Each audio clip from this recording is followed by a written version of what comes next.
Sanibonani guys, igama ngiqobile ngiphathela amazwibela eNimba angomhla ka-10 August.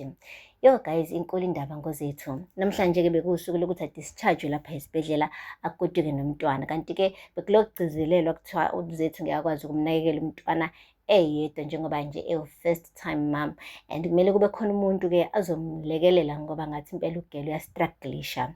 Uthumeka benohlathi bafikile-ke bezomphelekezela phela ukuthi umntwana alandwe.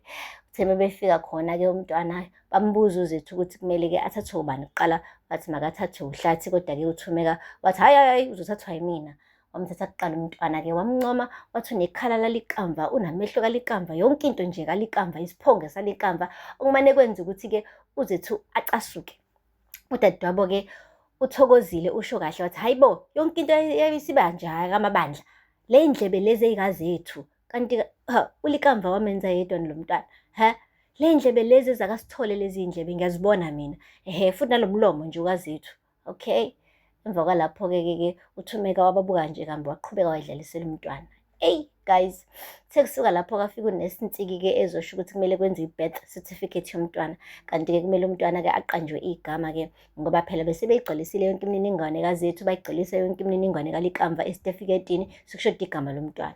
Uzethu uqale nje wayimisa lapho indaba wathi hayibo, kungani manje kumele kufakwe igama likalikamva lapha ku-birth certificate.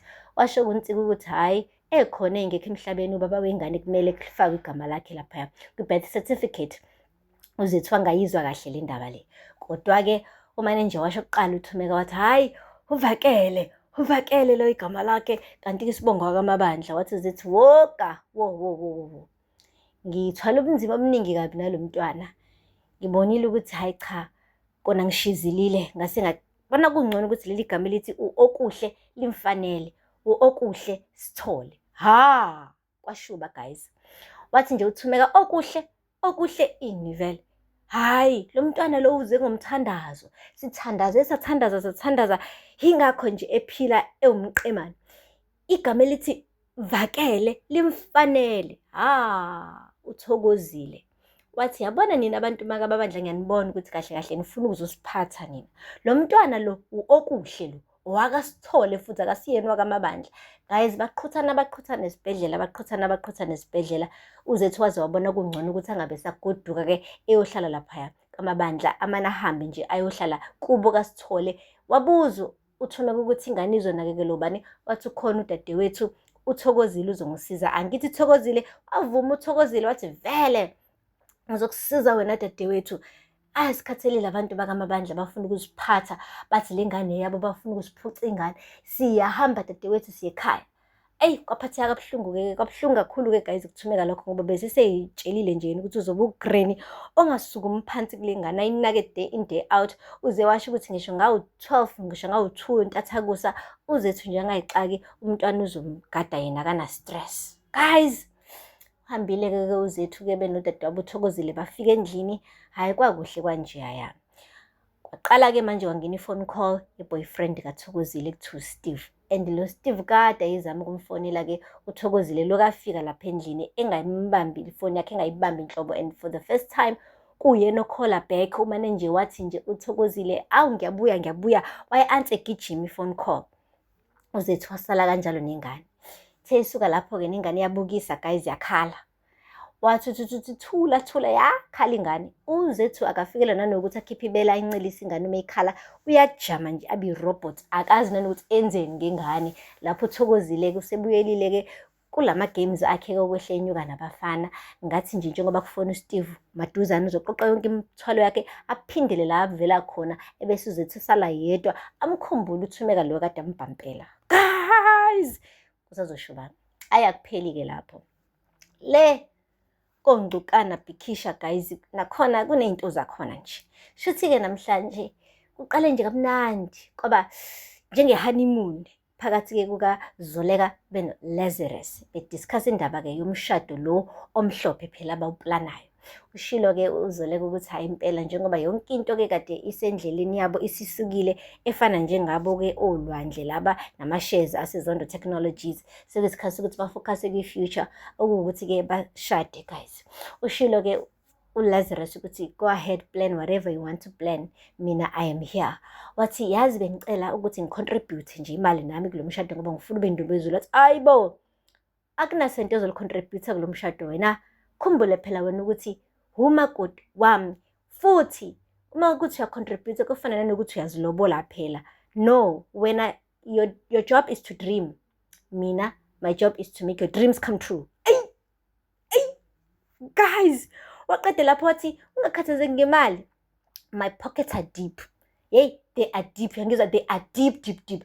If you don't believe me, ask udadewethu uzokutshela ukuthi how deep my pockets are. Ahleka guys, uzoleka waveza lo mhlathi guys, leli lokugcina ekuthiwa wisdom tooth. Wayiveza wisdom tooth ejatshulisa ukuthi amaphakethe kaLazarus are deep, despite ukuthi ukhiphe inkomo eziwu-60 emlobola, wamthengela ifamu, but still amaphakethe asa deep guys. Anyway, asikho lapho. Namhlanje-ke kusho ukuthi ujabule kakhulu uZoleka, wakhipha unyawo wagqoka kahle ugela insudi engathi ilo yambala loya, ngathi injengani turmeric color, ngathi uyellow osa-gold. Yayi ugirl washaya iweave yakhe, washaya lipstick yakhe red, waqeda waya emsebenzini eyodeliver inkunzi malanga ye-presentation. Le presentation-ke guys ibikade iphethe sonke staff esho ukuthi njengoba ephuma phesheya kwey'lwandle ufike ne-idea yokuthi azoba nendlela yokuthi la e-Afrika kube khona i-AI, artificial intelligence, ediscoverishwe abantu base-Afrika.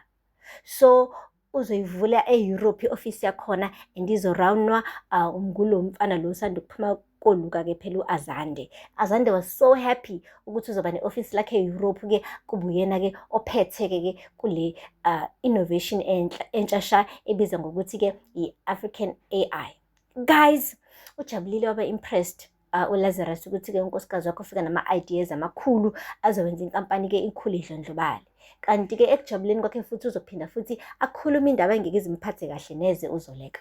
Ufika wathi yazi sithando sami, ever since I've married you, uyakhombisa ukuthi la uzoletha umnotho la ekhaya, uzoletha impumelelo la ekhaya. So mina bengicabanga ukuthi-ke ukuhoxa kulesikhundla sokuba i-CEO kube yimina i-CEO, wena uqhubeke nokuhamba uye emazweni ngaphandle, ebese-ke ulanda yonke le information ofika nawe uzoyi-developa la e-Afrika kwinkampani yethu iNgcukana Industries ihlangene neKhusela Tech.